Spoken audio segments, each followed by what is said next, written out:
जय श्री राम। आप सभी का स्वागत है मेरे चैनल में। दोस्तों, एक बहुत ही छोटा सा मंत्र जिसको आपने कहीं सुना है या कहीं पढ़ा है, लेकिन उस मंत्र की जो एक शक्ति है, जो उसकी महिमा है, जो उसका महात्म्य है, उसके बारे में शायद आपको पता है या नहीं पता है। मैं आपको बताता हूँ इस मंत्र की महिमा। श्री नरसिंह पुराण में 17वें अध्याय के अंदर सुखदेव जी महाराज व्यास जी महाराज से पूछते हैं कि भगवान, मुझे आप कोई एक ऐसा मंत्र, एक ऐसा उपाय बताएं जो मानव कल्याण के लिए हो, जिसमें भगवान विष्णु की आराधना हो और भगवान विष्णु की आराधना करने के बाद समस्त पापों का कष्ट या समस्त समस्याएं समाप्त हो जाएं। व्यास जी महाराज ने कहा कि यह जो मंत्र है, यह परम प्रतापी, बहुत ही ज्यादा शक्तिशाली है। यह मंत्र इतना सिद्ध है, अपने आप में ही यह मंत्र अपने समस्त सनातन धर्मों के लिए प्रणव के बराबर है। अर्थात यह मंत्र जो है, इसको प्रणव की आवश्यकता नहीं पड़ती।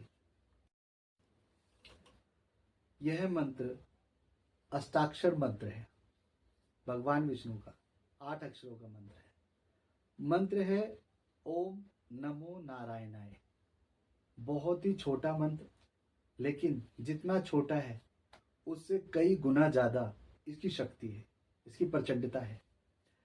यह समस्त प्रकार के कष्टों को, समस्त प्रकार की बाधाओं को, समस्त प्रकार के पाप कष्टों को समाप्त कर देता है। स्नान आदि के पश्चात भगवान विष्णु का अपने हृदय में ध्यान करते हुए अगर आप उनको 108 बार इस मंत्र का जाप करते हुए सुनाते हैं, भगवान विष्णु वैसे ही आपके ऊपर रीझ जाते हैं। वो प्रतिपालक हैं, वह आपकी समस्याओं को समाप्त करते हैं। पुराण में वर्णित यह कथा व्यास जी महाराज द्वारा सुखदेव जी महाराज को बताई गई है और व्यास जी महाराज ने ही सुखदेव जी महाराज को इस अष्टाक्षर मंत्र की शक्ति के बारे में बताया है। ओम नमो नारायणाय। इस मंत्र के अंदर सबसे अच्छी बात व्यास जी ने जो बताई है, मुझे पढ़ते समय यह लगी कि इस मंत्र के ओम नमो नारायणाय, इस मंत्र के जो स्वामी हैं, इस मंत्र के ऋषि जो हैं, इस मंत्र के जो छंद हैं, उनके देवी देवताओं के बारे में बताया गया है। जैसे ओम नमो नारायण मंत्र का, अष्टाक्षर मंत्र का जो छंद है वो देवी गायत्री हैं, जो इसके ईश्वर हैं, जो परमात्मा हैं। जो इसके ऋषि हैं इस मंत्र के, वे स्वयं भगवान विष्णु हैं।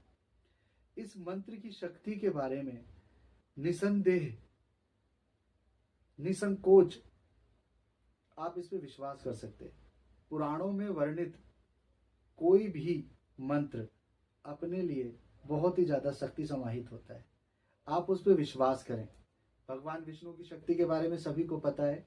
भगवान विष्णु ने अवतार लिए हैं, जगत कल्याण के लिए लिए हैं, लेकिन नरसिंह पुराण के अंदर जो उन्हीं के अवतार की एक कथा का कहता है, नरसिंह पुराण के अंदर भगवान श्री राम के अवतार के बारे में भी कथा बताई गई है।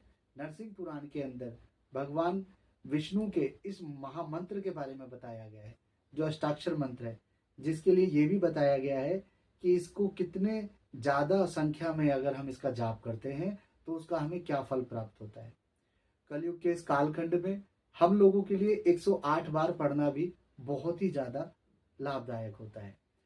तो दोस्तों, मैं आपसे आग्रह करूंगा कि पुराणों में वर्णित इस सनातन मंत्र को सिर्फ भक्ति भाव से भगवान विष्णु के समक्ष कभी भी 108 बार आपको पढ़ें, इस मंत्र का जाप करें, आपको बहुत लाभ प्राप्त होगा। भगवान विष्णु की कृपा आपको सदैव प्राप्त हो। जय श्री राम।